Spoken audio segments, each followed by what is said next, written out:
Most people, when they think about robots, think about ones that they've seen in science fiction movies, and they think about robots that look like people.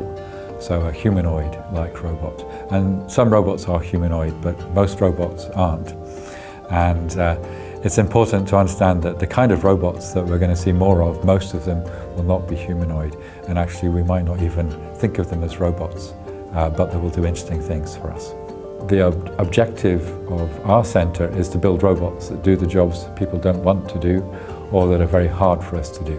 So jobs that are dirty or dangerous or really dull. Our society is ageing, we're having more and more older people. It's taking a larger proportion of our economy to sustain people in old age, and we need people to help those older people as they age. And maybe we should see if we can use technology such as robots. This is one of the robots that we have here at Sheffield that I'm working with. It's a Paro seal. They're developed in Japan by a company called Acid, predominantly for therapy sessions within long-term dementia care wards. So you can kind of see them as an alternative to pet therapy, which is where this idea of how humans interact with animal-shaped individuals and how that is really good at sort of tapping into different kind of care structures of humans, but in a non-threatening manner, which you often get in human-human interactions.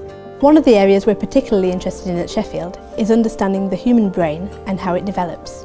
We can use robots in order to model that process and understand more about humans that way.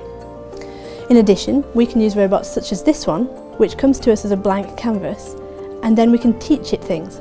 That helps us to understand how children can learn, and it lets us understand more about how the brain itself functions. The thing robots are lacking at the moment is the ability to sense their own space and act on what's in their environment for a lot of objects. In other words, be able to recognise a lot of things that are currently around them and take action on those objects. For example, in space or in the nuclear environment, we can't send a human in to go and control the robot in the environment it's going to be in. Therefore, what we need to be able to do is for the robot to be able to understand its space that it's in and take those decisions itself. And using this technology we're developing here, we should be able to achieve this. Here at Central, we are interested in how to coordinate a very large number of robots. Imagine a flock of birds, perhaps 1,000 of starlings. The question is, if they move in one direction, how do they agree where to move? And this is exactly the type of questions we are asking ourselves, and we are trying to answer using robot swarms. We have the largest swarm of robots in Europe. It's 900 of these little fellas, and we can program them and then see how they can reach consensus and how they can collaborate in challenging environments. In this century, we will see robots out in the streets, in our houses, in public places. We're going to have to get used to them, and they're going to be doing lots of useful things, but it's going to be a revolutionary change.